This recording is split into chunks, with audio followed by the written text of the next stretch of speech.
నీ ప్రియ కుమారుడు మా రక్షకుడైన క్రీస్తు ద్వారా ఈ ప్రార్థన అడుగుతున్నాం తండ్రి. ఇంతవరకు నీ నామాన్ని పాటల ద్వారాను, ప్రార్థన ద్వారాను, బైబిల్ పఠనం ద్వారాను మహిమపరిచి ఉన్నాం తండ్రి. మరి వాక్య భాగంగా మీరు ఈరోజు నా ద్వారా మాట్లాడించవలసిన మాటలను మాట్లాడుతుండగా తండ్రి, సమయోచిత జ్ఞానంతో మరి వినిపించలేకున్న కృప చూపండి, శక్తిని బలం దయచేయండి. అలాగే తండ్రి, వింటున్న నీ పిల్లల యొక్క మనసును హత్తుకొని వారు బలపడి నీకోసం నమ్మకంగా బ్రతుకులాగన కృప చూపమని యేసుక్రీస్తు నామమున ఈ ప్రార్థన అడిగి వేడుకుంటున్నాం తండ్రి, ఆమేన్.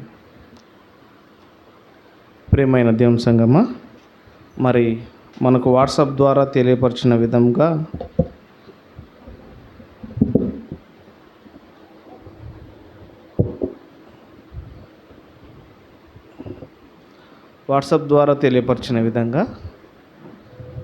చెడు కనిపిస్తే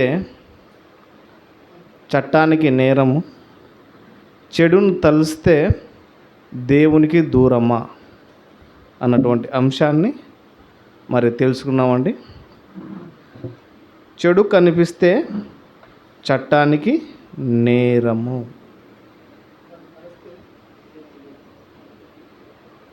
ఒక్కొక్కటి వివరించుకుంటూ మరి వాక్య భాగంలోకి వెళ్దామండి. మరి చెడు కనిపిస్తే చట్టానికి నేరమా? చెడు అంటే రెండు పదాలు మనకు బాగా అర్థమవుతుంది. మంచి చెడు, బాగా తెలిసిన విషయాలు. మంచి చెడు. మరి చెడు అంటే ఏంటన్నా, మంచి అంటే ఏంటంటే, దేవుడు నరులను చేసినప్పుడు యథార్థవంతులుగా చేసినప్పుడు మనుషులు వివిధ తంత్రములు కల్పించుకొంటున్నారు అంటారు. అంటే ఒక మనిషి చేయవలసిన పని కాదని అతిక్రమించి ఆ పనిని చేయడమే చెడుగా భావించుతుంది. అంటే వ్యతిరేకమైంది, మంచికి వ్యతిరేకంగా భావించేదే చెడు. మరి మనకు బాగా తెలుసు, కొన్ని దేశాలు, ప్రస్తుతం మనం భారతదేశం ఉన్నాం, మన భారతదేశంలో మన ప్రజలను మనము పాలించుకోవడానికి ఒక రాజ్యాంగం అంటూ రూపొందించుకున్నాం. దాన్నే ఇండియన్ కాన్స్టిట్యూషన్ అంటాం, భారత రాజ్యాంగం అంటాం.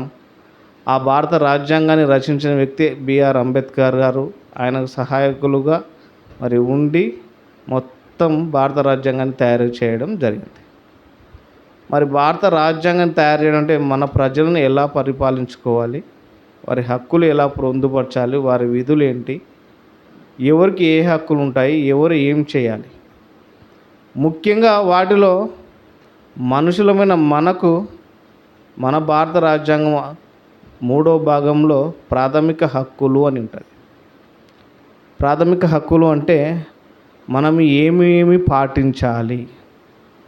ఉదాహరణకు ఏదైనా ఒక విషయం రైట్ చేయాలంటే నువ్వు మాట్లాడే హక్కు ఉందా? కొంతమంది అంటున్నారు, మీరు మాట్లాడే హక్కు ఉందా? భారతదేశంలో మాట్లాడే హక్కు ఉంది, కానీ మాట్లాడే హక్కులలో కూడా పరిమితి ఉంది. ఏ విషయం గురించి మాట్లాడుతున్నావు? హక్కులు ఉన్నాయి, ఆ హక్కులు కూడా పరిమితి ఉంది. నువ్వు ఎంతవరకు లిమిట్లో మాట్లాడుతున్నావు? లిమిట్ దాటి మాట్లాడితే అదేమైపోతుంది, మనకు ఈ బైబిల్ ప్రకారం చెడు అయిపోతుంది. తెలియని విషయాన్ని తెలుసు, మేము చూసాము, ఇలా రకరకాలుగా చెప్తుంటారు. ఇంతకు మన బైబిల్ పాఠంలో భారత రాజ్యాంగం గురించి ఎందుకు వచ్చిందంటే, చట్టము అనే పదం ఉపయోగించాం. చెడు కనిపిస్తే చట్టం నేరము. చెడు కనిపించడం అంటే సాక్ష్యాధారాలతో చట్టానికి కనబడితే అది నేరము. ఉదాహరణకు ఒక దొంగతనం చేశాడు, ఒక నరహత్య చేశాడు. ఆ వ్యక్తి నేను చంపాను అని ఒప్పుకోడు. ఒప్పుకున్నప్పుడు అతనికి ఏం చేయాలి? అతను ఏమిటితో చంపాడు, ఆ చంపినప్పుడు ఎవరన్నా చూశారా, అతడు ఎన్ని పోట్లు పొడిచాడు, అతని వేలి ముద్రలేంటివి, వారు పట్టుకున్న దుస్తువులేంటి, ఎలా చంపారు, ఇలా రకరకాల దర్యాప్తు జరిపి వీడు నిందితుడు అని కోర్టుకు తీసుకుపోవాలి. అంటే ఓ చట్టం పాటించాలంటే చట్టంలో నియమాల ప్రకారం పోవాలి. ఈ నియమాలు రచించుకున్నది ఎవరు? మానవులు. అలా దేవుడు కూడా మొట్టమొదటిగా ఒక చట్టం చేశాడు. ఏం చట్టం చేశాడంటే, ఆదాము తోట మధ్యలో ఒక చెట్టు ఉంది, ఆ చెట్టు ఫలం తప్ప మీరు అన్నీ తినండి అని ఇచ్చినప్పుడు ఆ చట్టానికి లోబడి ఆదాము గారు ఉండాలి. మనకు కూడా మనకిచ్చిన హక్కులకు లోబడి మనం ఉండాలి. చట్టం ఏ పద్ధతులు అయితే ప్రవేశపెట్టిందో ఆ పద్ధతులకు తగ్గట్టుగా మనం ఉండాలి. ఆదాము గారు దేవుని మాటను ధిక్కరించారు, దేవుని చట్టాన్ని ధిక్కరించాడు. ఇది చెడు. మనం చూస్తున్న సమాజంలో చెడు ఎలా ఉంటుందంటే ఇలా ఉంటుంది. మనది కానిది మనది అనుకోవడం, దొంగతనము, రకరకాలుగా ఉన్నాయి. హత్యలు చేయడం అయితేనేమి, దుర్మార్గత వలన ఈ పొలం నాదంటే పొలం విషయంలో తగాదాలు, ఎన్నో విషయాలలో తగాదాలు. ఈ తగాదాలన్నిటికీ మూలం చెడు, దుర్మార్గత. ఈ దుర్మార్గత వల్లనే మరి ఏమైపోతున్నారు? నేరస్తులుగా మారిపోతున్నారు. మారిపోయిన వ్యక్తులకు ప్రభుత్వం ఏం చేస్తుంది? శిక్ష విధిస్తుంది. మరి ఆ శిక్ష కూడా కరెక్ట్ అయినదిగా విధిస్తుందా గవర్నమెంట్ అంటే? రకరకాలుగా శిక్షలు పడుతున్నాయి. ఒక్కొక్క చేసిన తప్పుకు రకరకాల శిక్షలు, తప్పును బట్టి శిక్ష మారుతూ ఉంటుంది.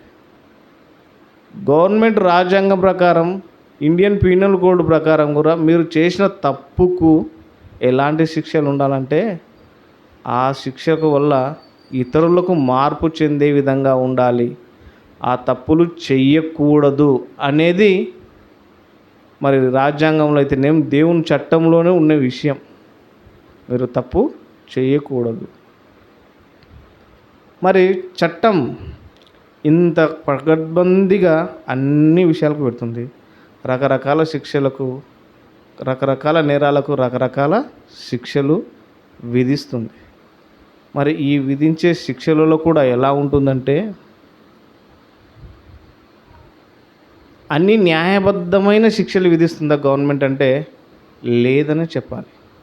ఇప్పుడున్న సమాజంలో డబ్బులను బట్టి కూడా శిక్ష విధించేది వస్తున్నారు.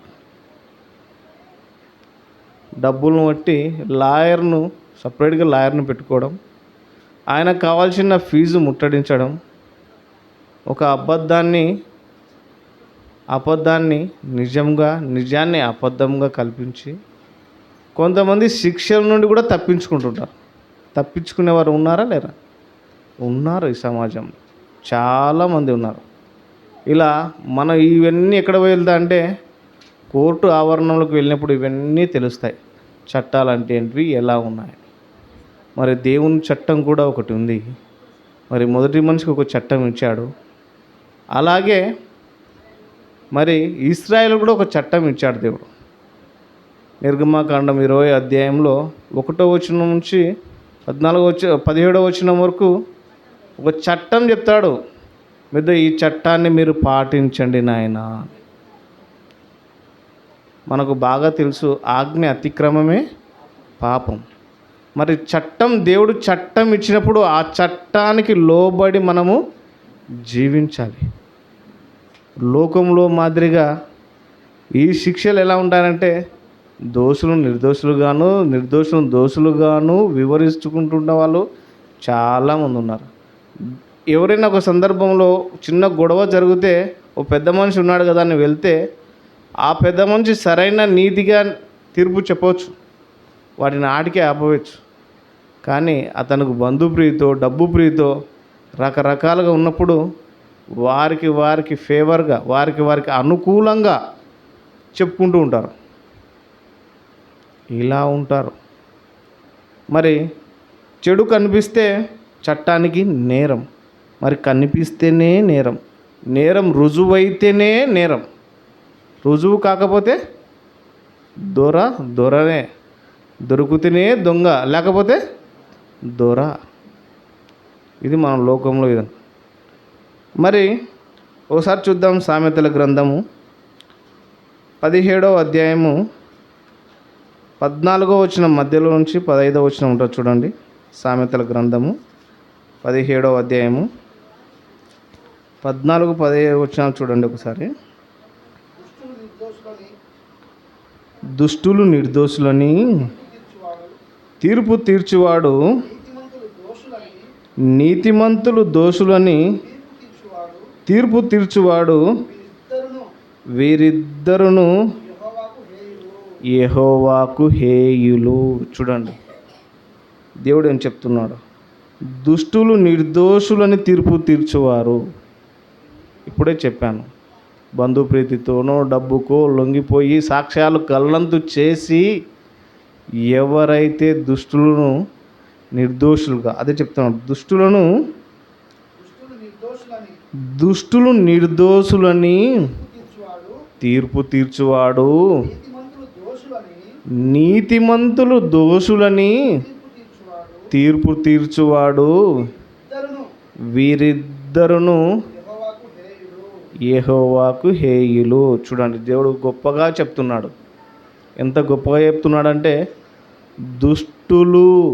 దుష్టులను వాడు మంచివాడని చెప్పే వ్యక్తి, దుష్టులను మంచి వ్యక్తి అని చెప్పే వ్యక్తి, మంచి వ్యక్తిని దుష్టుడు అని మన చట్టాలలో చాలా మంది చూస్తుంటాము. అనవసరమైన కేసులకు అతనికి అన్యం పుణ్యం ఎరగని వ్యక్తిని కూడా శిక్షిస్తుంటారు. మన చట్టాలు శిక్షిస్తుంటాయి. శిక్షలు పడిన వాళ్ళు చాలామంది ఉంటారు.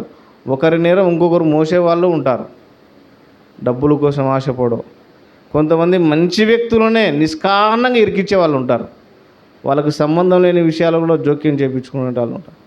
అదే చెప్తున్నాడు, దుర్మార్గులను మంచివాళ్ళుగాను, మంచివాళ్ళను దుర్మార్గులుగాను తీర్పు తీర్చేవారు ఇద్దరు దేవునికి హేయులు, ఇష్టం లేని వ్యక్తులు, అసహ్యమైన వారు. దేవుడు చెప్తున్నాడండి. చూడండి, అలాంటి వాళ్ళను దేవుడు ఒప్పుకుంటాడా? అస్సలు ఒప్పుకోడు. అంటే ఈ లోకంలో ఇలాంటి లక్షణాలు కలిగిన వ్యక్తులు ఉన్నారంటే ఉన్నారు. ఇంకొక చూద్దాం. నిర్గమకాండము 23వ అధ్యాయం 8వ వచనం చూడండి. ఇంకా చాలామంది ఏం చేస్తున్నారంటే, నిర్గమకాండము 23వ అధ్యాయము 8వ వచనం,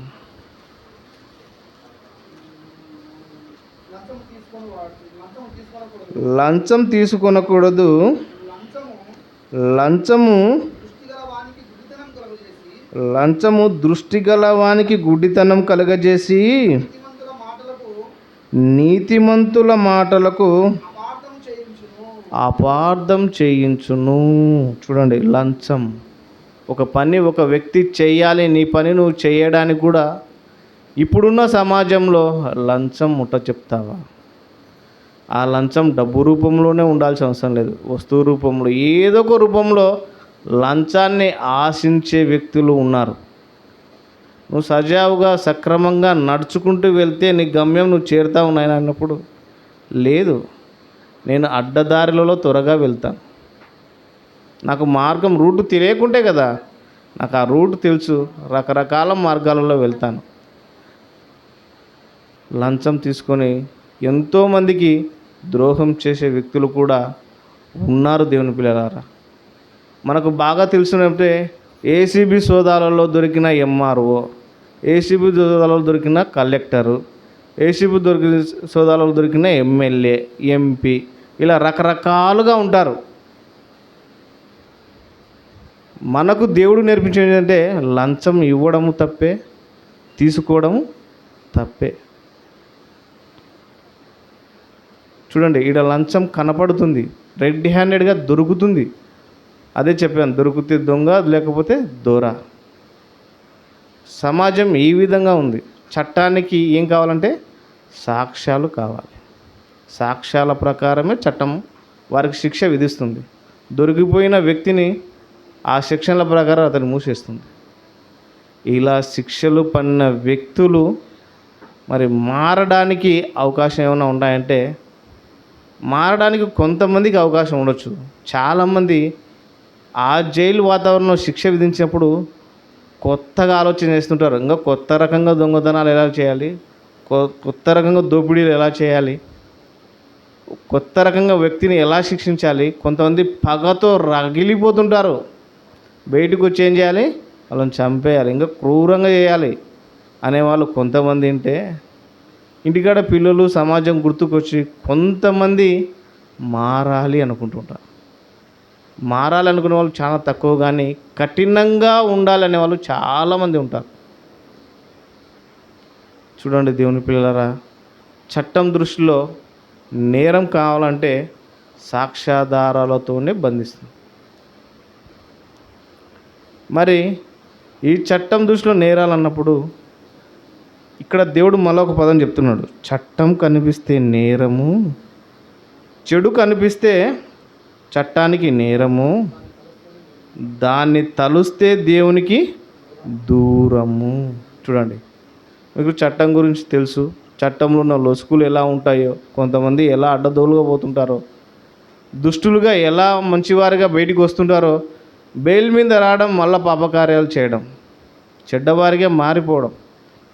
ఒకరిని చంపిన వ్యక్తిని కదా, నాకు మళ్ళీ పడే శిక్ష ఏం పెద్దగా ఉంటుంది అని బయటకు వచ్చి మళ్ళా కొంతమందిని చంపడం.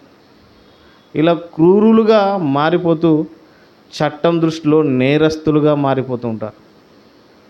మరి దేవుడు చెప్తున్నారు, వారే నేరస్తులా? చట్టం దృష్టిలో సాక్ష్యాలు కనపడిన వ్యక్తులే నేరస్తులా? వారు మాత్రమే నేరస్తులా? మిగతా అందరూ మంచి వ్యక్తులేనా? చూడండి, మిగతా అందరూ మంచి వ్యక్తులేనా అన్నప్పుడు దేవుడు అదే చెప్తున్నాడు. చెడు చేస్తే చట్టంకి సాక్ష్యం ఉండాలేమో, మరి నాకు మీరందరూ మంచి వ్యక్తులని మీరు అనుకుంటున్నారు కదా, మరి మీరందరూ మంచి వ్యక్తులు అని నిర్ధారించాల్సింది ఎవరు? ఒక మనిషి యొక్క ఆంతరంగం యొక్క విషయాలను తెలియజెప్పువాడు ఎవడు? దేవుడు. మరి చెడు అనేది తలుస్తేనే దేవునికి దూరం. చూడండి, చెడు తలుస్తేనే దూరం, దూరం అంటున్నాడు. చెడు తలసడం అంటే చెడుగా ఆలోచించడం. ఒక పాపపు పని చేయాలని వాని హృదయం ఆలోచనలో పడడం. మనకు బాగా తెలిసిన విషయమే, మార్కు సువార్త 7:21 బాగా స్పష్టంగా ఉంటుంది. ఏమని ఉంటుందంటే, లోపల నుండి అని స్టార్ట్ అవుతుంది. మనిషిని ఒకసారి చూడండి, లోపల నుండి అనగా మనుషుల హృదయములో నుండి దురాలోచనలను, జారత్వములను, దొంగతనములను, నరహత్యలను, వ్యభిచారములను, కోపమును,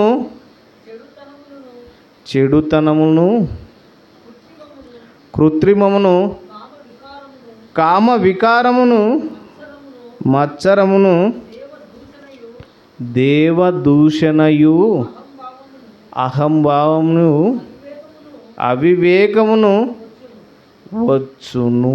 ఇక్కడ చెప్తున్నాడు, ఒక మనిషిలో ఎలాంటి లక్షణాలు వస్తాయంటే దురాలోచనలు, చెడ్డ ఆలోచనలు. మిగతా అన్నీ చెప్తున్నాడు ఎలా ఎక్కడి నుంచి వస్తాయంటే, ముందు ఆలోచనను, మీ ఆలోచన ఎలా ఉంది. కొంతమంది మనకు సమాజంలో గొప్పగా మంచివారిగా నటిస్తుంటాడు, లోపల క్రూరమైన తోడేళ్ళ లక్షణాలు కలిగి ఉంటాయి.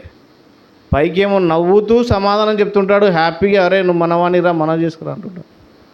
లోపల వాళ్ళ లక్షణాలు అయితే ఎలా ఉంటాయంటే, వాడు ఒంటరిగా ఉన్నప్పుడు, వానికి క్లోజ్గా ఉన్నప్పుడు వానిలోని కొన్ని విషయాలు బయటికి వస్తుంటాయి. అప్పుడు అర్థమవుతుంటుంది కొంతమందికి, వీడు ఎంత క్రూరుడురా. మరి లోపల అందుకే చెప్తున్నాడు, అదే విషయంలో కోపం అనే ఒక లక్ష్యం కూడా వస్తుంది మనిషిలో. చాలామంది ఏమంటుంటారంటే, చట్టం ముందు నేను నేరం చేస్తున్నా ఉంటారు కదా, ఏదో బ్రదర్ ఆ రోజు కోపంలో అనుకోకుండా కొట్టేస్తే చనిపోయాడు. ఆవేశం, పగ, కోపము. మరి కోపము ఎవరికి ఎక్కువ ఉంటుంది? చాలామందికి ముక్కు మీదనే కోపం ఉంటుంది. ఒక మాట అంటానే వాళ్ళు ఎలా ఉంటారంటే పట్టుకుంటారు అదే విషయాన్ని. ఆ వారి యొక్క కోపపడు వారి యొక్క లక్షణం దేవుడు ఏం చెప్తున్నాడో ఒకసారి చూడండి. ప్రసంగి గ్రంథం 7వ అధ్యాయం 9వ వచనం చూడండి. ప్రసంగి గ్రంథం 7వ అధ్యాయము 9వ వచనం చూడండి. ఆత్రపడి కోపపడవద్దు, బుద్ధిహీనుల అంతరేంద్రియముల యందు కోపము సుఖ నివాసం చేయును. చూడండి, కోపం మంచిదే మనిషికి? మంచిది కాదు. కోపం కూడా ఎలా ఉంటుందంటే హై రేంజ్లో ఉంటుంది. కోపంలో రకాలు ఉంటాయి. ఒకరికి నాకు బీపీ ఎక్కువైందంటే ఎక్కువ అలా అరిచేస్తా బ్రదర్ అంటారు.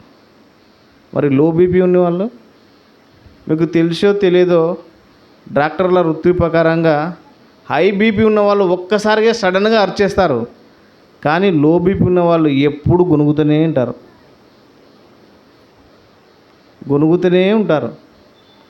అందుకే దేవుడు ఏం చెప్తాడంటే, కోపపడుడు కానీ పాపం చేయకూడదు అని చెప్తాడు. మరి నీ కోపం ఒక పాపం చేసేది అయి ఉండకూడదు. ఒక వ్యక్తి మీద కానీ ఇతరుల మీద కానీ నీ కోపం ఎంతవరకు ఉండాలని చెప్తాడంటే దేవుడు, సూర్యుడు అస్తమించే వరకు మాత్రమే ఉండాలి. సూర్యుడు అస్తమించేంత వరకు మాత్రమే నీ కోపం ఉండాలి. ఎఫెసీయులకు రాసిన పత్రిక 4వ అధ్యాయం 26వ వచనం చూడండి. ఎఫెసీయులకు రాసిన పత్రిక 4వ అధ్యాయము 26వ వచనం. కోపపడుడి కానీ పాపం చేయకుడి, సూర్యుడు అస్తమించు వరకు మీ కోపము నిలిచి ఉండకూడదు. చూడండి, దేవుడు మనుషులకు చెప్తున్నాడు, ఆవేశంలో చేశాను బ్రదర్, చేసావు బాగానే ఉంది. అసలు నీళ్ళు అలా చేయడానికి కారణం ఏంటంటే, అంతకుముందు ఎన్నో మాటలు ఆ విషయానికి రగిలిపోతుంటావు లోపల. ఒకడు చేసిన తప్పుకు లోపల రగిలిపోయి దాన్ని ఏమంటారంటే పంతంగా, ఆవేశంగా మొత్తం అన్నీ కూడగట్టుకుంటావు లోపల. ఒక్కసారిగా అవకాశం దొరికినప్పుడు చంపేసింటావు, కొట్టేసింటావు. నేను అనుకోకుండా తగిలింది బ్రదర్, అనుకోకుండా ఏంది, పగ పెట్టుకున్నావు, చంపేసావు. ఒక వ్యక్తిని చంపేంత క్రూరత్వము నీలో కలిగిందంటే అంత ఈజీగా చంపరు ఒక వ్యక్తిని. వానిలో పగ రగిలిపోతూ ఉంటుంది. అందుకే చెప్తున్నాడు దేవుడు, మీరు కోపం కూడా ఒక లక్ష్యమేనైనా, మీరు కోపపడుతున్నారా ఇతరులపైన, మరి జాగ్రత్త. మీరు కోపంలో కూడా పాపం చెయ్యకూడదు, చెడు చెయ్యకూడదు. కోపంలో చాలా జాగ్రత్తగా ఉండండి అని దేవుడు హెచ్చరికలు చేస్తున్నాడు. మరి ప్రియమైన దేవుని వారలారా, దేవుడు చేస్తున్న హెచ్చరికలలో మనం కూడా మన కోపాన్ని తగ్గించుకోవాలి. ముక్కు మీద కోపం ఉండకూడదు. ఏ విషయాన్ని చూసినా ఆలోచించి సరైన నిర్ణయాలు తీసుకునే విధంగానే ఉండాలి. ఒక మంచి పనికి అందరూ చేసే విధంగా ఉండాలి. అందరిలో ఒకరు కోపం తెప్పించే విధంగా ఉండకూడదు. ఒక విషయాన్ని తన గురించి ఎవరి గురించి అని చెప్పుకున్నప్పుడు కోపపడద్దు, శాంతంతో చెప్పుకోవాలి. అలా ఉండాలని దేవుడు చెప్తున్నాడు. మరి ఇంతకు హృదయాలోచన, మనిషి యొక్క హృదయాలోచన, మీరు తప్పు చేస్తేనే, చట్టానికి కనపడితేనే అది నేరం అవుతుంది. మరి మీ తలంపులలో మీరు ఏం ఆలోచిస్తారో, మీ ఆలోచన. అందుకే దేవుడు ఆది కాండంలోనే 6వ అధ్యాయం 5వ వచనంలో స్పష్టంగా చెప్పాడు. ఏం చెప్పాడు ఒకసారి చూడండి. ఆది కాండము 6వ అధ్యాయము 5వ వచనం.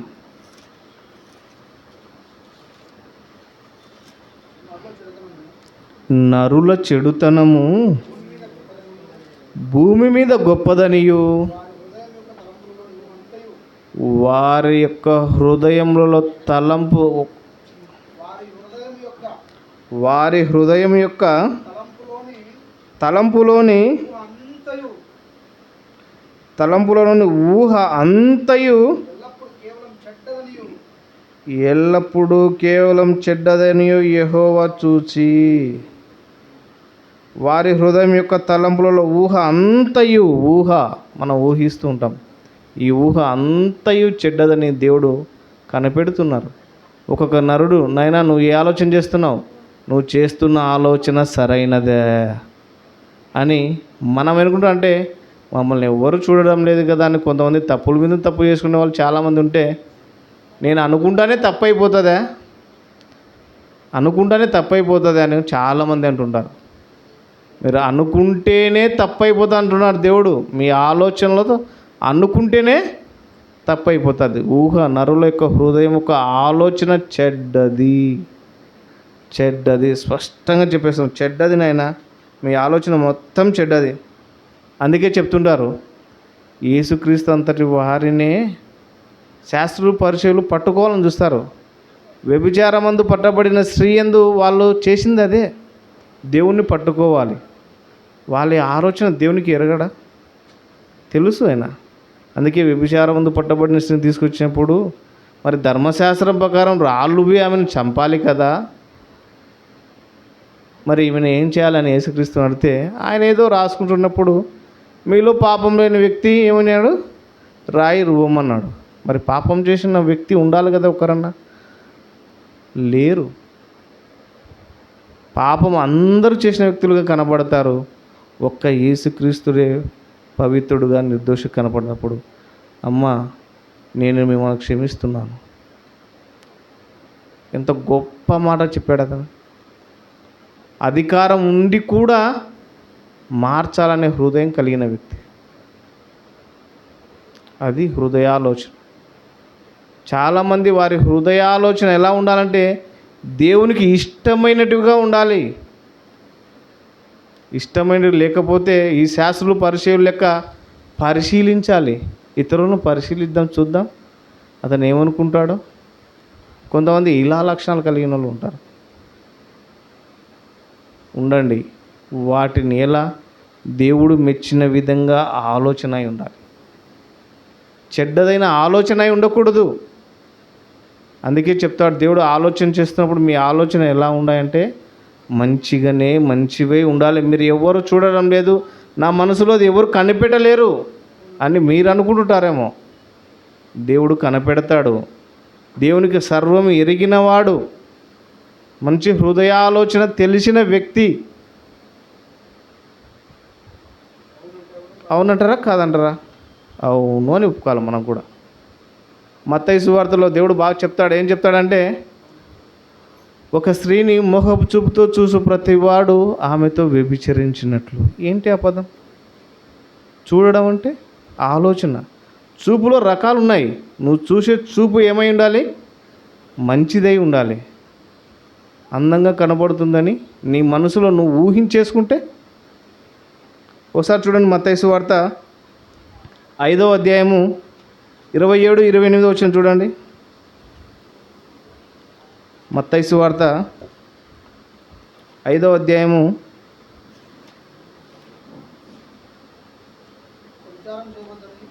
'వ్యభిచారం చేయవద్దని చెప్పబడిన మాట వీరు విన్నారు కదా.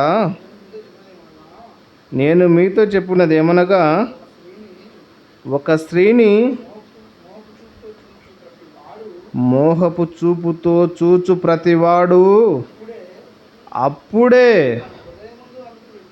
తన హృదయమందు ఆమెతో వ్యభిచారం చేసిన వాడగును. చూడండి, తమ హృదయమందు అప్పుడే వ్యభిచారం చేసిన వాడు. ఇది ఒక స్త్రీని చూసిన పురుషులకి అని కాదు, స్త్రీలకు కూడా ఇదే వర్తిస్తుంది. మోహపు చూపుతో చూసు ప్రతివాడు వాని హృదయంలో చూడండి, దేవుడు పసికడుతున్నాడు. మీ హృదయంలో ఏ ఆలోచన అయితే పుడుతున్నాయో సర్వం ఎరిగిన వాడను నేను ఒకరిని ఉన్నాను. మీరు గుర్తుంచుకోండి. మీకు చట్టానికి సాక్ష్యాలు ఇది అవసరమేమో, నాకు సాక్ష్యాలు అవసరం లేదు. నా సాక్ష్యం ఇక్కడే ఉంది. మీ ఆలోచన, మీ అంతరంగం ఏందో ఎరిగిన వ్యక్తిని నేను ఉన్నాను. మరి నా అంతరంగం మీరు మీ అంతరంగాన్ని తెలుసుకున్నారు. నా అంతరంగం తెలిసిన వ్యక్తులుగా మీరు జీవించాలన్నా వద్దా? జీవించాలని దేవుడు చెప్తున్నాడు. చెడును తలసకూడదనే చెప్తున్నాడు. చెడు ఆలోచన కలిగి ఉండకూడదు. ఒక స్త్రీని మోహపు చూపుతో చూడడం ఏంటి? చూడకూడదనే ఆలోచన చెప్తున్నాడు దేవుడు. పెళ్ళయింటుంది, పిల్లలు ఉంటారు, అయినా దృష్టి ఎక్కడ ఉంటుందంటే అక్కడ పోయే స్త్రీలపైన ఉంటుంది. ఏంటది?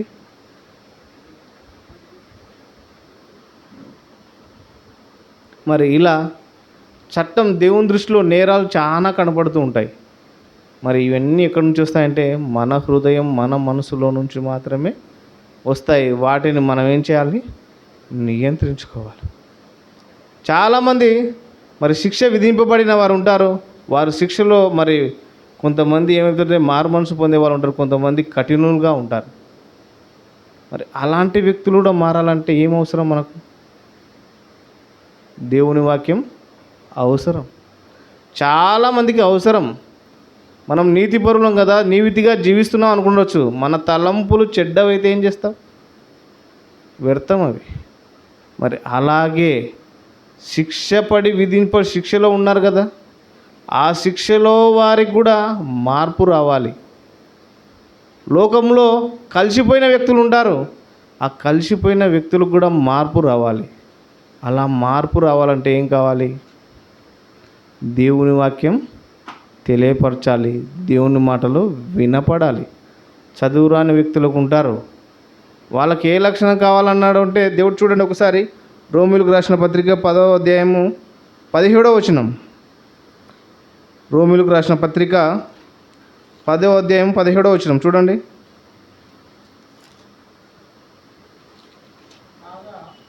కాగా వినుట వలన విశ్వాసం కలుగును, వినుట క్రీస్తు గురించిన మాట వలన కలుగును. చూడండి, వినాలి. ఎవరి గురించి వినాలి? యేసుక్రీస్తు వారి గురించి వినాలి. ఇది చదువురాని వాళ్ళ కోసం. వినుట వలన విశ్వాసం కలుగుతుంది. అసలు వినాలి ఎవరి గురించి అంటే క్రీస్తు గురించి వినాలి. మరి క్రీస్తు గురించి ఏం వినాలి? క్రీస్తు కన్య గర్భంలో జన్మించాడు, ఆయన చేసిన పనులు, ఆయన చేసిన త్యాగాలు, ఆయన చేసిన అద్భుతాలు, ఎన్నో కార్యాలు. శరీరాన్ని నలగొట్టుకున్నాడు. నలగొట్టుకుంటే రాళ్ళు తీసుకుని కొట్టుకోవడం కాదు. మా పాపాల అందరి నిమిత్తము తన రక్తాన్ని కార్చాడు, సిలువలో బలియాగమైపోయాడు. ఆ రక్తానికి విలువ ఉండొద్దా?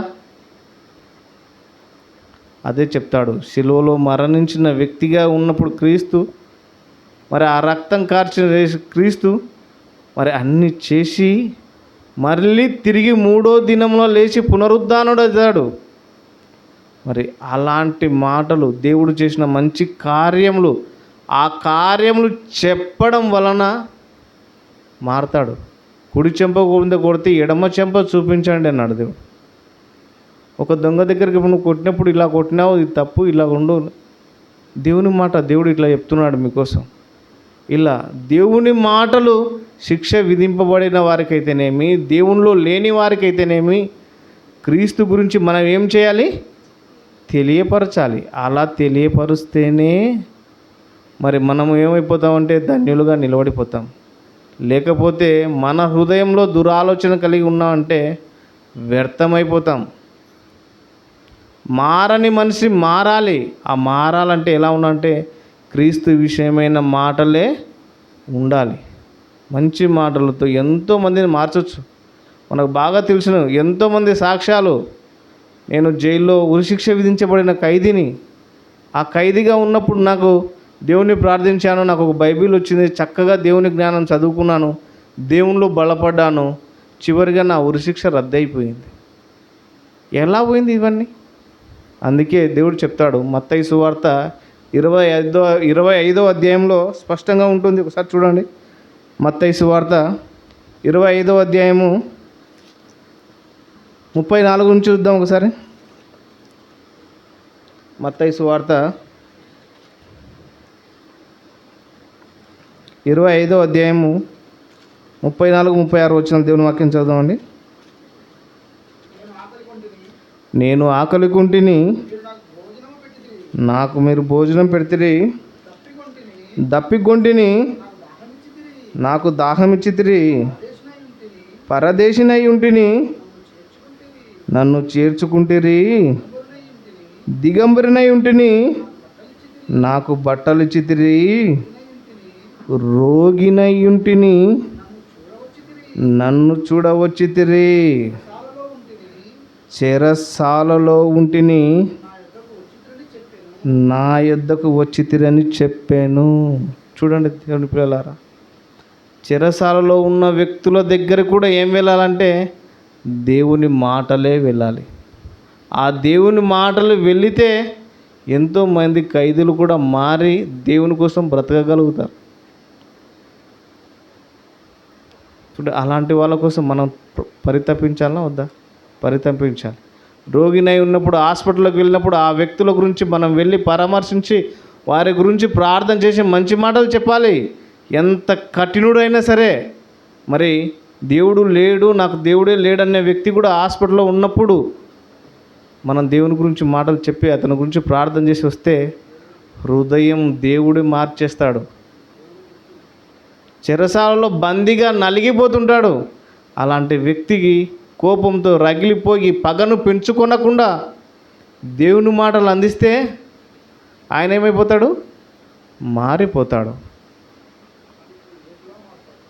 చూడండి దేవుని పిల్లలు, ఇలా లక్షణాలన్నీ ఉండాలి. అంతేగాని చెడు కనిపిస్తేనే నేరము. మరి ఆ చెడు మనం చేయడం లేదు కదా, మన కంటికి కనపడదు కదా, కొంతమంది తప్పించుకుంటున్నాం కదా అని అనుకుంటూ ఉంటారు.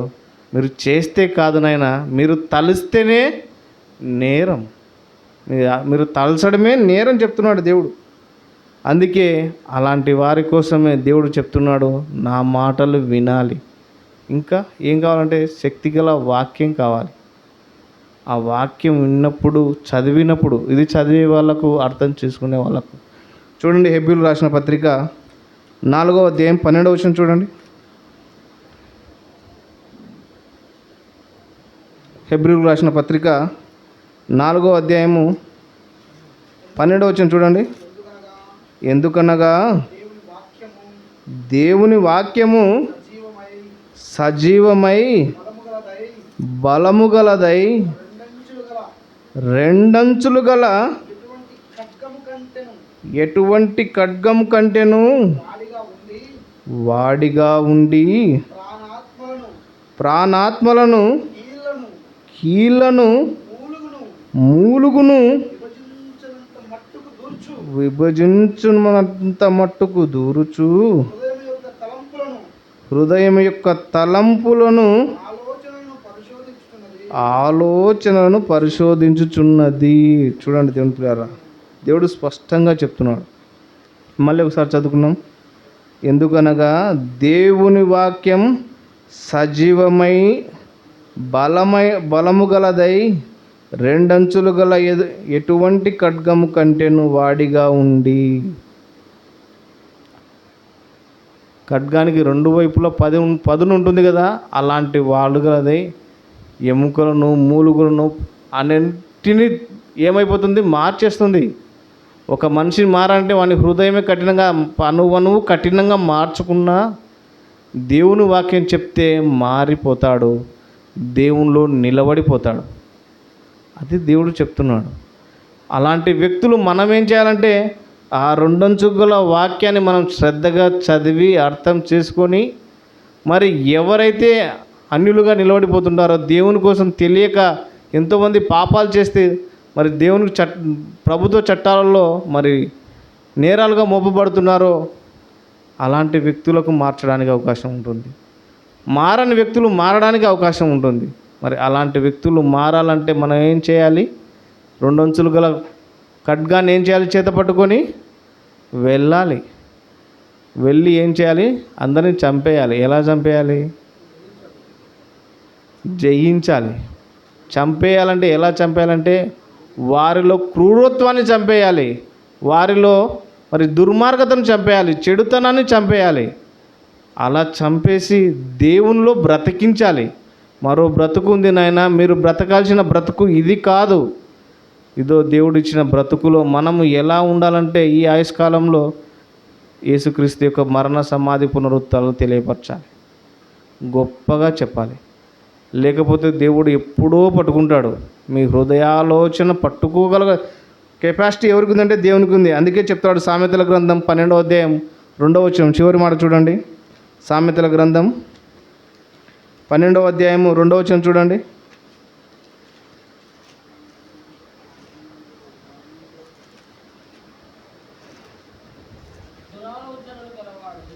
దురాలోచన గలవాడు అన్న పై వచనం ఉంటుందన్నా, సత్పురుషునికి యెహోవా కటాక్షం చూపును. సత్పురుషునికి మంచి పురుషునికి యెహోవా కటాక్షం, ఆయన కృప, ఆయన దయ మనందరికీ సత్పురుషునికి కలిగే ఉంటాయి. సత్పురుషునికి అని చెప్తూ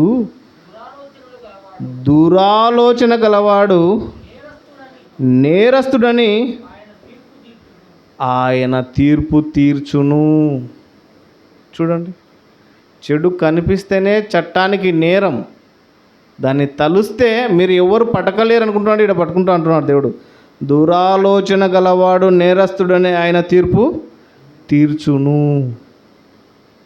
చూడండి దేవుని పిల్లలారా, చట్టానికి మనం కనిపించకుండా ఎన్నో పాపాలు చేస్తామని అనుకుంటుంటారేమో, కొంతమంది దొరకలేదు అనుకుంటుంటారేమో, కానీ మీ ఆలోచన, మీ దురాలోచన చెప్తున్నాడు, దురాలోచన, చెడ్డ ఆలోచన, మీ ఆలోచనలను నేను పట్టుకోగలను. అలాంటి వ్యక్తికి చెప్తున్నాడు, దురాలోచన గడవాడు నేరస్తుడు. చట్టం దృష్టిలో సాక్ష్యాలు ఉంటేనే నేరస్తుడు, కానీ దేవుని దృష్టిలో ఆలోచన ఉన్నా కానీ నేరస్తుడు, దేవునికి దూరం అయిపోతాడు. మరి అలాంటి లక్షణాలు మనలో ఉండకూడదు. మన ఆలోచనలు దేవుడు చెప్పిన విధంగానే ఉండాలి. ఎందుకంటే మనలో ఉన్న ఆత్మ మరి అంత సామాన్యమైన ఆత్మ కాదు, దేవునిలో నుంచి విడిపోయిన ఆత్మ. మరి దేవుని ఆత్మ పరిశుద్ధమైనప్పుడు మన ఆత్మ కూడా ఎలా ఉండాలి? పరిశుద్ధమైన ఉన్నది. మరి పరిశుద్ధత అనేది ఊరికనే వస్తుందా? రాదు.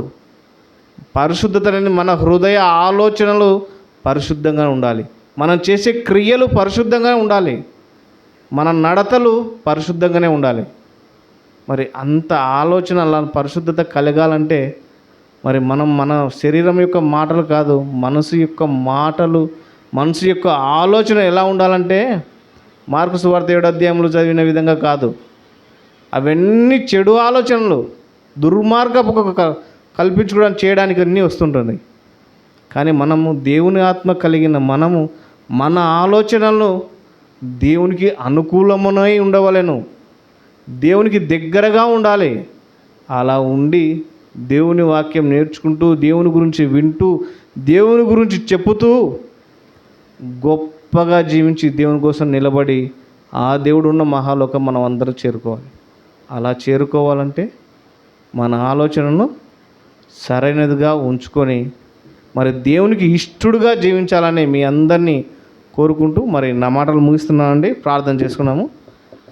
మహాపరిశుద్ధుడా, ప్రేమగల మా ప్రియ పరలోకపు తండ్రి, ఆకాశ మహాకాశాలకు సృష్టికర్త అయిన మహాదేవ, మరి నీ ప్రియకుమారుడు మా రక్షకుడైన క్రీస్తు ద్వారా ఈ ప్రార్థన అడుగుతున్నాను తండ్రి. మరి ఈ చట్టానికి చెడు కనిపిస్తే సాక్ష్యాలతో రుజువైతేనే శిక్ష విధించబడుతుంది తండ్రి. కానీ తండ్రి, మా హృదయాలోచనలో చెడు తలంపులు కలిగి ఉంటే మీరు అక్కడే పట్టేసుకుంటూ అంటున్నారు తండ్రి. అక్కడే తీర్పు. చెడు నడతలు కలిగిన వ్యక్తి, చెడు ఆలోచన కలిగిన వ్యక్తి మరి మీరు పట్టేసుకుంటూ అంటున్నారు. మరి అలాంటి ఆలోచనలు మాలో కలగకుండా మీరు ఇచ్చిన సెలవిచ్చిన ప్రకారమే నడుచుకుంటూ మా ఆలోచనలు నీకు దగ్గరగా ఉండేలాగా కృప చూపండి తండ్రి. అలాంటి శక్తి, బలము అందరికీ దయచేయండి తండ్రి. మీ ఎడల మరి ఎందరూ తండ్రి నమ్మకంగా, బలంగా జీవిస్తూ మరి మంచి విశ్వాసం కాపాడుకునేలా కృప చూపండి తండ్రి. మరి ఇంతటికి అవకాశం కారకులమంటే మీకును, అలాగే తండ్రి సంఘంలో ఉన్నటువంటి, సంఘాన్ని నడిపిస్తున్నటువంటి మరి ప్రిన్సిపల్ రెడ్డి గురునా సార్ గారిని, సుబ్బారెడ్డి గారిని, సంఘ పెద్దలను చేరి వచ్చిన ప్రతి ఒక్క బిడ్డను బట్టి ప్రార్థిస్తున్నాం తండ్రి. మరి మంచి ఆరోగ్యం, ఆయుస్సును దయచేయండి. చక్కటి నీ జ్ఞానంలో ఇంకా ఎదగగలిగి నీకోసం మంచి పనివారుగా ఉండేలాగా కృప చూపండి తండ్రి. నన్ను కూడా తండ్రి ఇంకా నిలవపెట్టండి. నీ జ్ఞానం ఇంకా వర్ధిలింపజేయండి. మరి తెలివి తక్కువగా ఉన్నగా తండ్రి, మీరు జ్ఞానం దయచేయ వ్యక్తిగా మీరే ఉన్నారు తండ్రి. మరి మా ఆలోచనలన్నీ నీకు ఇష్టమైనట్టుగా ఉండేలాగా కృప చూపమని యేసుక్రీస్తు నామమున ఈ ప్రార్థన అడిగి వేడుకుంటున్నాం తండ్రి. ఆమెన్.